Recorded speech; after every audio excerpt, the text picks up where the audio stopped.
Voyager's flying along, minding its own business, when the crew stumble across a trail of rust in space. Not just rust, though. There's also traces of chemicals that Paris identifies as gasoline. We follow the trail and find a truck? We're starting as we mean to go on then, are we, Season 2? Okay then, I'm up for a bit of silly. Give me the best you've got. They pull it on board and Paris is able to give them details. It's from the period in Earth's history when we were at our most selfishly destructive, so it makes sense that he'd have a fascination for it, because Tom Paris is a dick. B'Elanna and Janeway's scans reveal the back was filled with horseshit, and are the writers doing this on purpose? Is this episode a spoof? Paris wants to start up the heavily polluting vehicle in an enclosed environment, because of course he does. So we treated to the engine backfiring and everybody ducking for cover, except Tuvok, who reacts like a total fucking boss. Paris fucks about with the radio, because of course he does, and we discover a signal. It's Morse code, and it's tapping out an SOS. We follow the signal and find a planet. Can't teleport because interference. Can't safely land a shuttle because interference. So Janeway says fuck it, let's just park Voyager down there and apparently this is safe. You know what? Fine, let's park the ship. We're given some external shots of the ship landing, presumably because being given a second season means we have a bigger budget. Then we go for a little explore. As well as the distress signal, they find a potential power source, so decide to split up. Janeway, Tuvok and Kim form Team Survivors and go to the distress call, while Chakotay and someone without a name form Team Oh Fuck and investigate the power source. Team Survivors arrive at the SOS to discover it's an Earth aircraft from the 20th century. They don't know what's in it, so they bravely order Kim to find out, while the smart ones stay at the door. The signal's automated, but being powered externally by alien tech. Team Oh Fuck call and say they've found a mine, but in a rare show of self-preservation, Chakotay wants backup before going inside. Janeway agrees and decides to pop over herself, but we pull back to discover that the whole exchange is being watched by mysterious Triangle Hat. When Janeway arrives, they set off to do some exploring. Turns out the caves aren't just caves.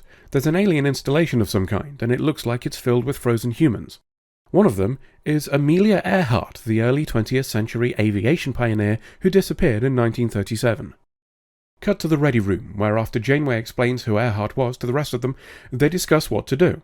Rather than try to contact the species who made the installation, they decide to wake up the frozen people, figuring that someone from the 1930s who was abducted by aliens might have knowledge on the technology used, which seems a little ambitious. Once unfrozen, everyone is as pissy and confused as you might expect, a mood not improved by being told it's 2371 and they're on a different planet. Nobody believes them except, oh, now that you mention it, there was that big light in the sky and us flying backwards, and yeah, actually that does seem a bit dodgy when I think about it. Earhart's arsehole navigator isn't buying it though and pulls a gun, which is something you definitely keep in your belt while you're flying across the ocean. He grabs all their weapons and says he wants them to call Washington and talk to J. Edgar Hoover and maybe do some other 1930s shit, just to hammer the point home. Oh, and Voyager tells them there might be some aliens on the way, so maybe watch out for them too, yeah? While Tuvok gets ready to storm the place and poop yellow over anyone that gets in the way, Janeway tries to reason with Earhart, saying if she just saw their spaceship, she'd know it was true.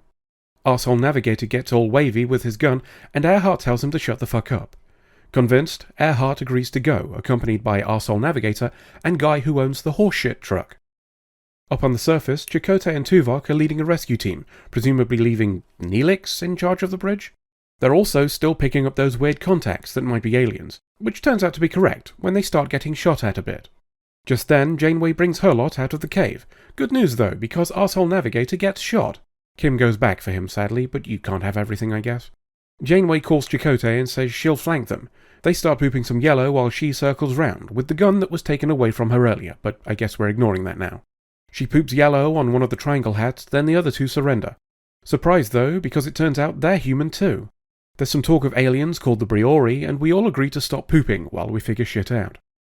On Voyager, Arsehole Navigator is getting treated by the Doctor and cares. While he believes he's dying, he professes love for Earhart. When he's told he'll live, he backtracks, and they agree to forget it.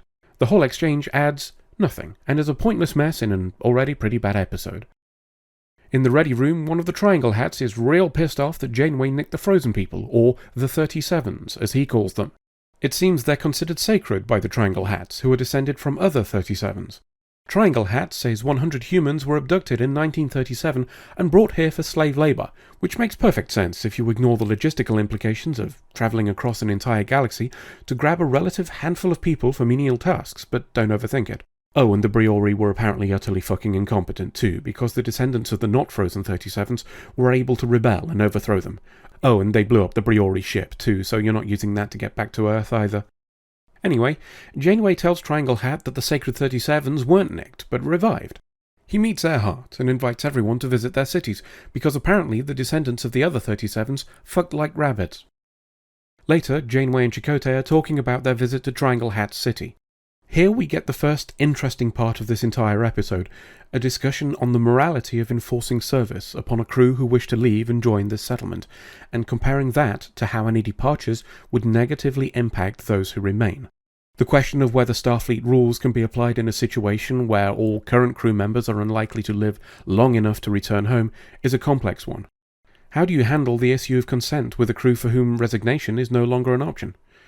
That we had to wade through so much dross in this episode to get to the meat is a genuine shame, as if this exchange had taken place alongside even an average plot, I believe it could have elevated the whole script.